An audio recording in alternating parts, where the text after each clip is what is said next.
senhores telespectadores, fala-se cada vez mais em turismo.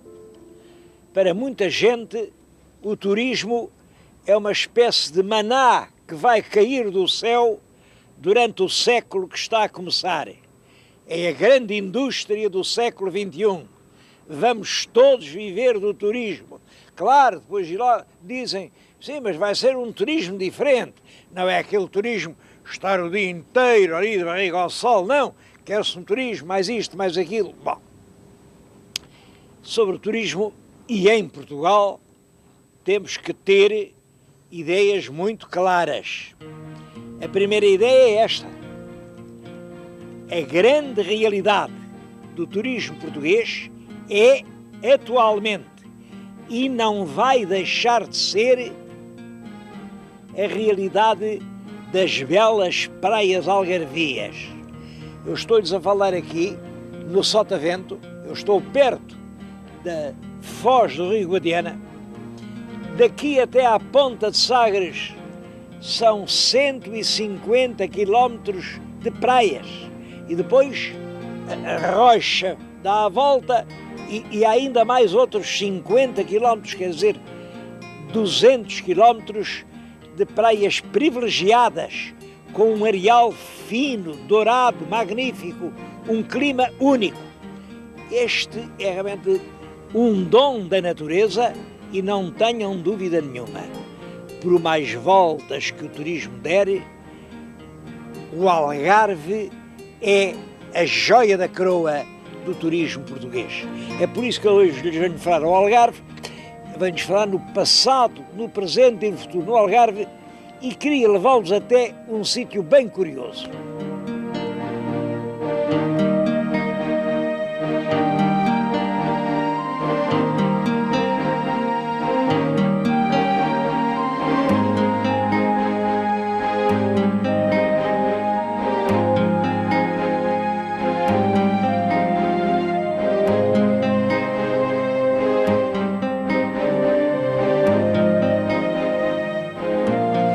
O que lhes queria mostrar é o Castelo de Castro Marim.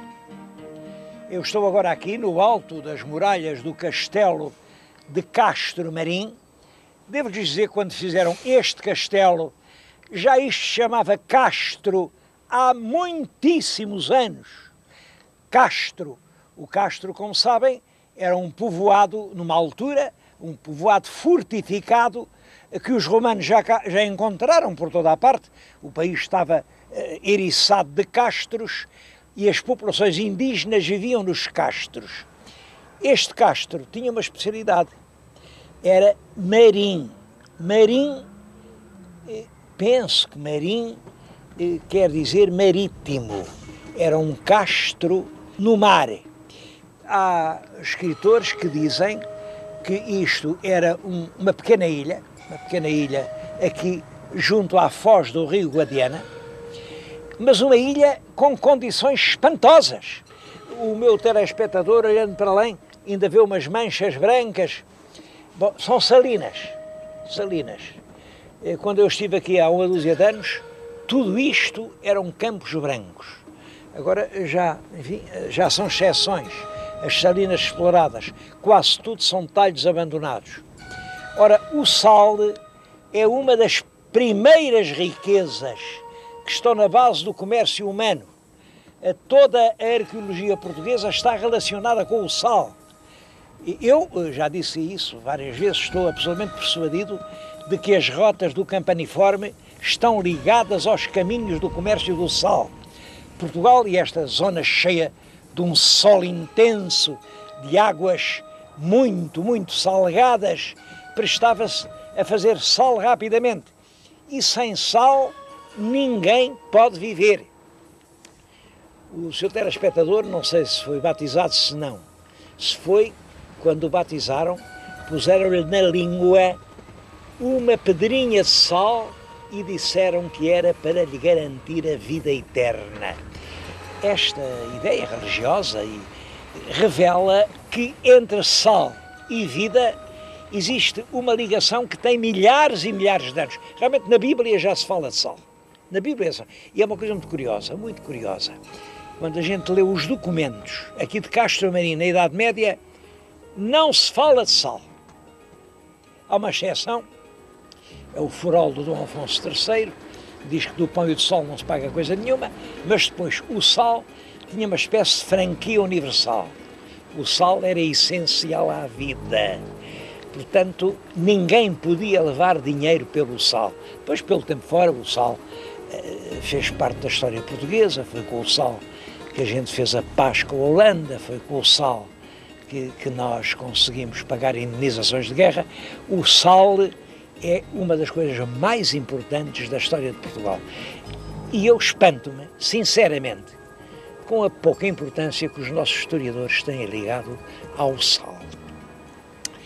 Este castelo que estão a ver, em que eu estou a falar, reparem, isto é um quadrado com uma torre redonda em cada um dos pontos do quadrado. Isto, portanto, é uma coisa moderna, é uma coisa do tempo do rei Dom Manuel, século XVI. É muito curioso, nas lendas do Gaspar Correia, aparecem desenhados castelos exatamente iguais a este. Na Índia, no norte da África, por toda a paz onde os portugueses andaram, faziam assim grandes paredes para se defenderem, viviam lá dentro, eram feitorias reforçadas, e foi isso o que o rei Dom Manuel fez aqui. Bom, mas fez isso num lugar que, quando ele construiu o castelo, já tinha milhares de anos de história. Milhares. Se não estou em erro, este muro em que lhes falo pode ter 500 anos. Aquelas paredes que além veem podem ter 2.800. 2.800. Portanto, são muito anteriores à chegada dos romanos. Mas vamos lá, que eu prometo que vão ter uma grande surpresa.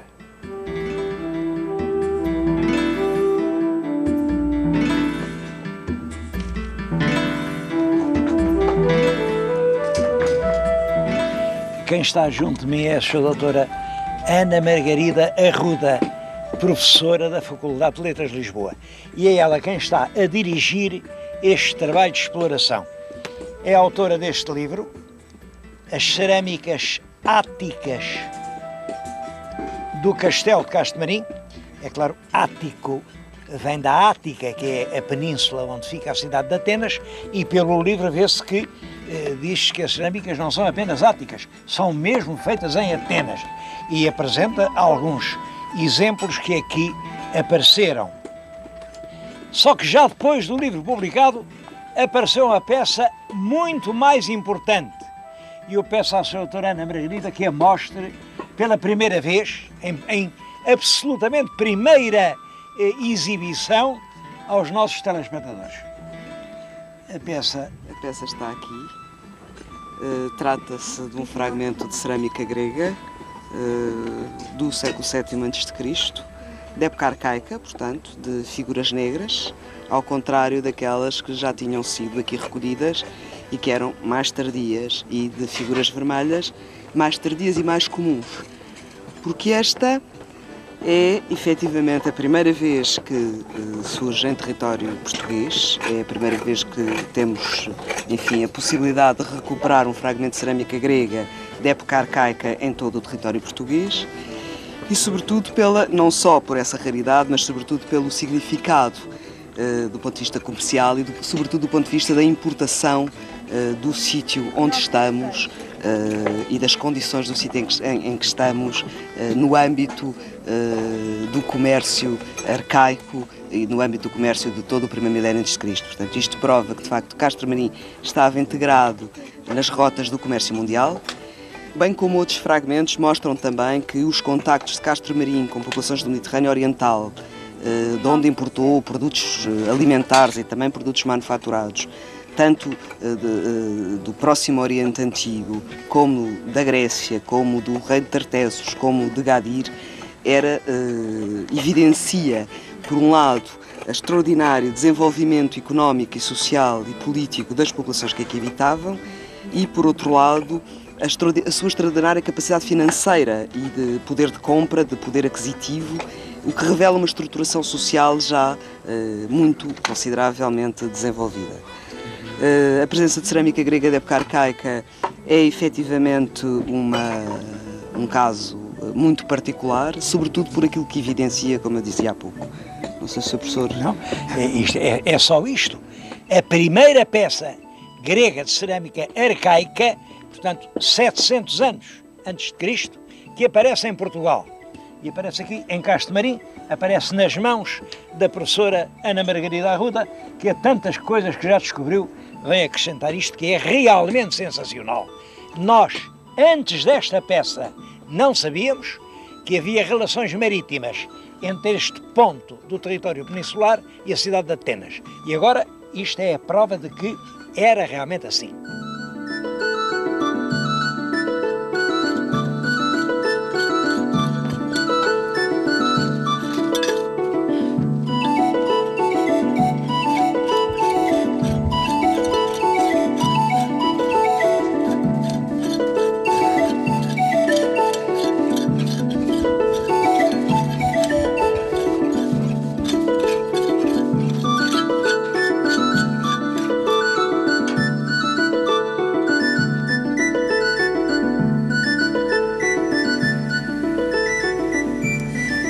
Estamos a navegar no meio do estuário do Guadiana e vemos lá ao fundo o castelo de Castro Marim.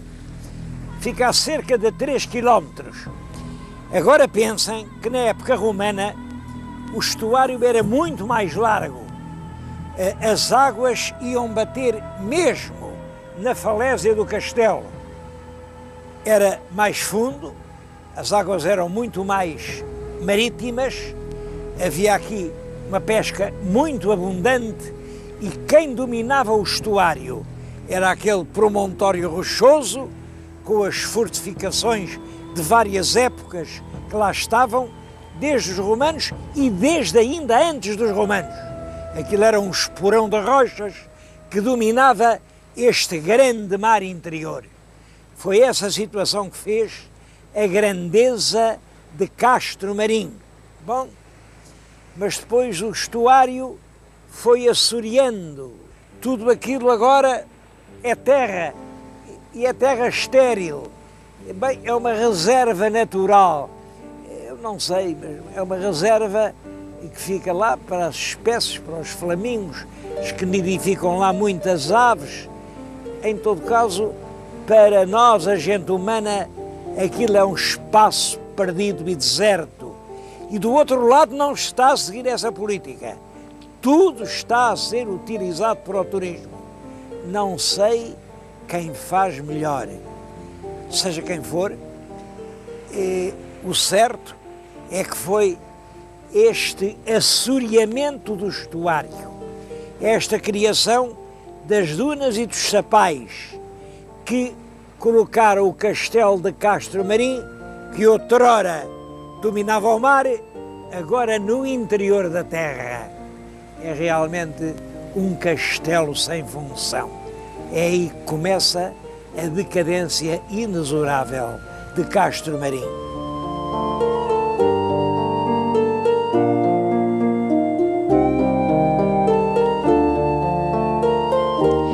Ainda no tempo do Duarte das Armas, já lhes tenho mostrado o livro das fortalezas do Duarte das Armas. Ele, reparem, desenha aqui Castro Marim e mesmo junto dos muros do castelo, lá estão naus, navios com as velas esfaldadas, grandes navios. Navegava-se até aqui. Bom, mas isso no século XVI ainda era assim, mas já começava a ser muito difícil e rapidamente deixou de ser. Hoje ainda há esteiros, a água chega aqui muito perto da povoação, mas já não é navegável. Bom, ficou, portanto, um porto asfixiado. A decadência acentua-se quando, mais perto da praia, o Marquês de Pombal manda construir uma povoação nova, naquelas terras que estavam ali a formar, ele manda construir Vila Real de Santo António, que é hoje uma cidade, e que substituiu, por todas as razões, esta cidade de Castro Marim, que deixou de ser navegável, deixou de ser um porto de mar, passou a ser aqui, hoje, olhem, uma grande porta de entrada em Portugal. Quem atravessar a ponte, e milhares de automóveis em cada ano atravessam a ponte e entram em Portugal. Isto é a fortaleza de São Sebastião, mandada construir pelo rei Dom João IV nos tempos da Guerra da Restauração.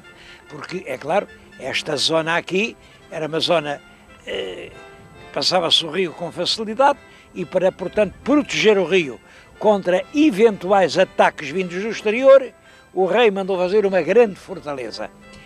Eu bem sei que é caro restaurar uma coisa destas, mas o estado em que está é que é incompatível com o desenvolvimento turístico que se pretende, sobretudo com o tal desenvolvimento de braço dado com a história, porque Castro Marim pretende avançar com os seus dados e as suas glórias históricas, que não são poucas.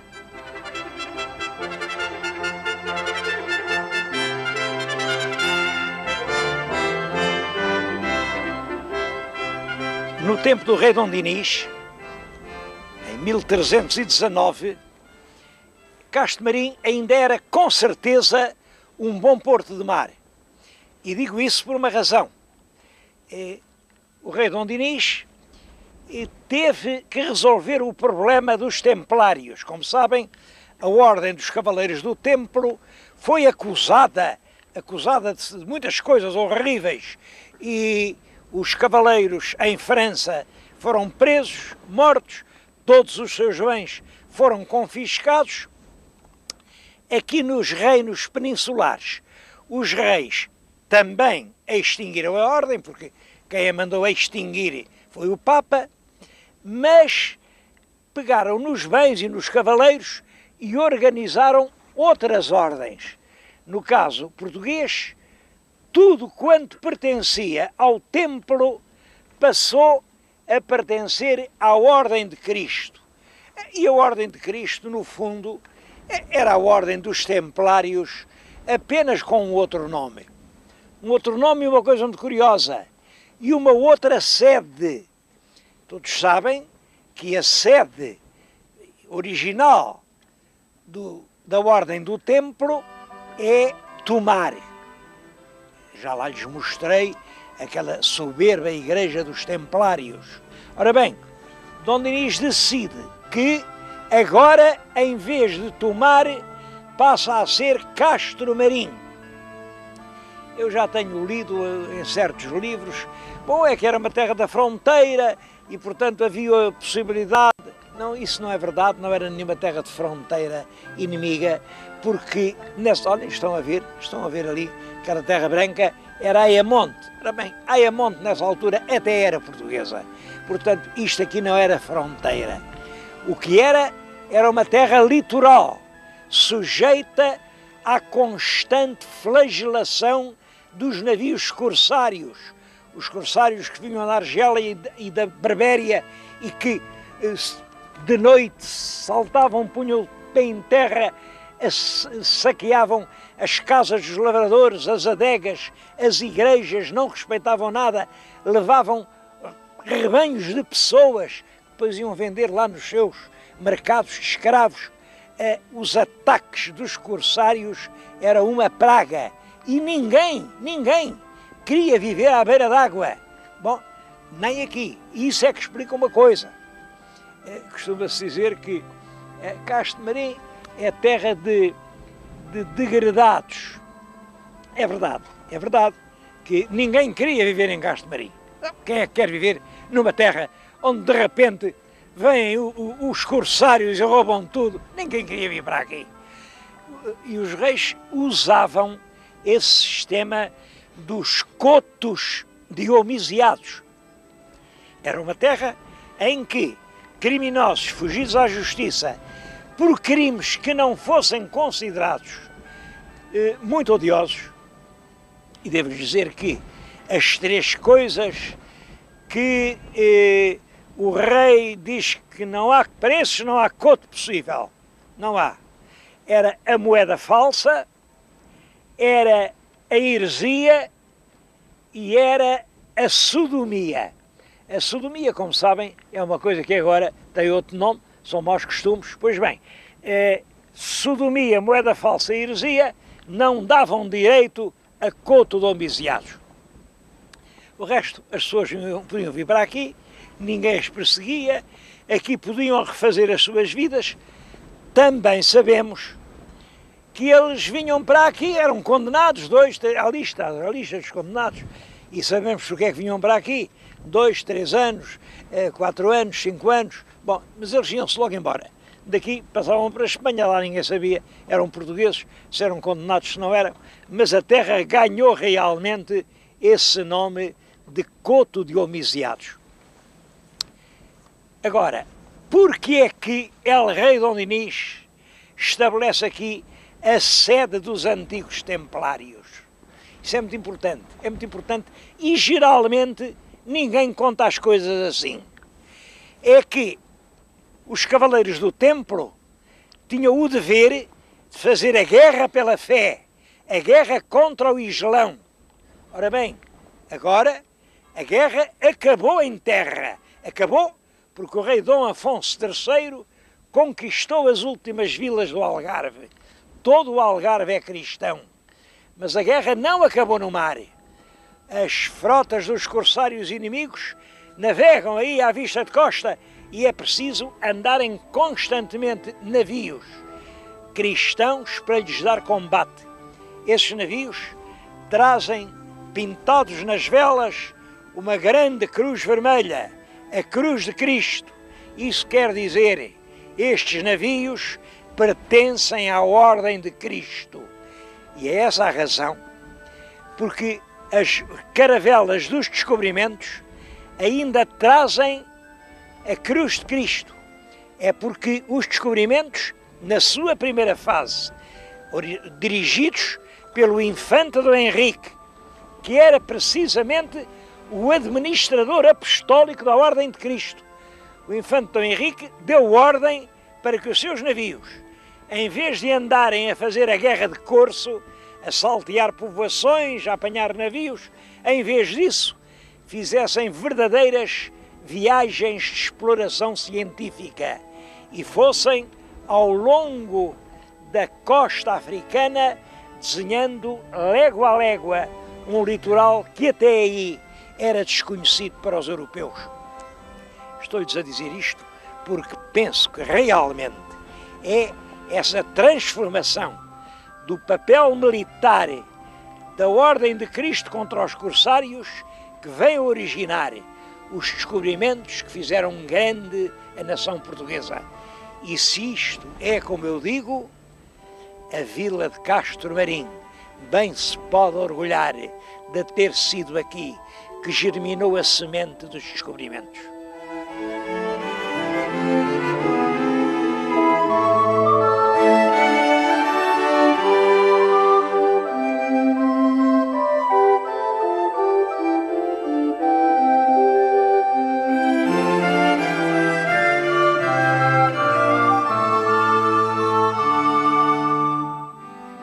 Não admira que uma terra com tanto passado histórico recorra à história para fazer o seu turismo.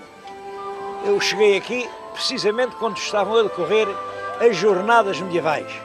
Todos os anos, nos últimos dias de agosto e 1º de setembro, a Câmara Municipal de Castro Marim faz aqui festas que têm realmente muito interesse e que atraem milhares de pessoas, cada ano mais do que no ano anterior.